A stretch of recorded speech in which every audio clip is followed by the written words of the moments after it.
Hello students, आज लाया हूं मैं आपके लिए एक बहुत बर्निंग टॉपिक और देश में इस समय बहुत चर्चा के केंद्र में है एक राष्ट्र एक चुनाव, वन नेशन वन इलेक्शन। मैं हूं विवेक सक्सेना और आप देख रहे हैं साहित्य भवन का यूट्यूब चैनल।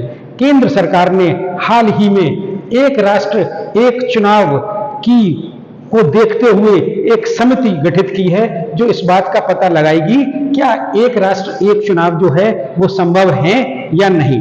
प्रधानमंत्री नरेंद्र मोदी की प्राथमिकताओं में से एक है एक राष्ट्र एक चुनाव। अब हम यहां समझते हैं एक राष्ट्र एक चुनाव से तात्पर्य क्या है या मीनिंग क्या है। तो एक राष्ट्र एक चुनाव से यहां तात्पर्य यह है कि एक साथ ही जो है वो संसद और राज्यों के विधानसभा के चुनाव एक साथ करा लिए जाएं। जैसे हम देखते नहीं है, कभी 3 महीने बाद, कभी 6 महीने बाद, कभी इस स्टेट की असेंबली के इलेक्शन हो रही हैं, कभी उस स्टेट की असेंबली के इलेक्शन हो रही हैं। तो केंद्र सरकार का मानना यह है कि इससे एक तो वित्तीय बोझ बढ़ता है राज्य सरकारों पर, और दूसरा क्या है कि प्रोजेक्ट जो है वो लेट होते हैं। जैसे ही आप देखते हैं कि आचार संहिता जब भी किसी राज्य के विधानसभा चुनावों की घोषणा होती है या लोकसभा के चुनावों की घोषणा होती है तो आदर्श आचार संहिता लागू हो जाती है।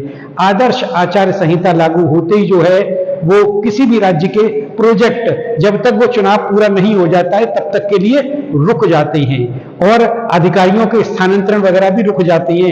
एक तरह से पूरी प्रक्रिया जो है वो ठप हो जाती है। तो केंद्र सरकार का मानना है कि 5 साल में जो है एक बार केवल सभी राज्यों के और लोकसभा के एक साथ चुनाव करा लिए जाएं। उसमें होगा क्या कि 2 बैलेट बॉक्स रखे होंगे, एक के लिए हम प्रधानमंत्री चुनेंगे या पहले के लिए सांसद चुनेंगे और दूसरे के लिए क्या है विधानसभा सदस्य चुनेंगे, जिससे एक साथ ही प्रधानमंत्री और राज्य के मुख्यमंत्री का चुनाव हो पाएगा और इससे जो है वो अनावश्यक वित्तीय बोझ भी नहीं बढ़ेगा। अब क्या है, किसकी अध्यक्षता में एक राष्ट्र एक चुनाव की जो अध्यक्षता में किसकी अध्यक्षता में समिति गठित की गई है, तो पूर्व राष्ट्रपति रामनाथ कोविंद की अध्यक्षता में एक समिति गठित की गई है। रामनाथ कोविंद जो कि फॉर्मर प्रेसिडेंट ऑफ इंडिया।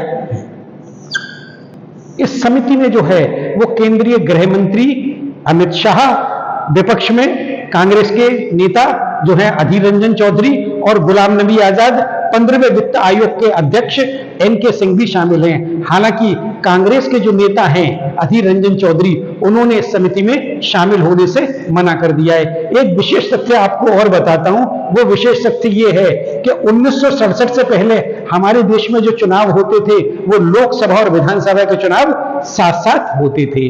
अन्य देशों में क्या नियम है ये भी आपको बताता हूं। स्वीडन और दक्षिण अफ्रीका में भी जो है एक देश एक चुनाव या एक राष्ट्र एक चुनाव की संकल्पना है।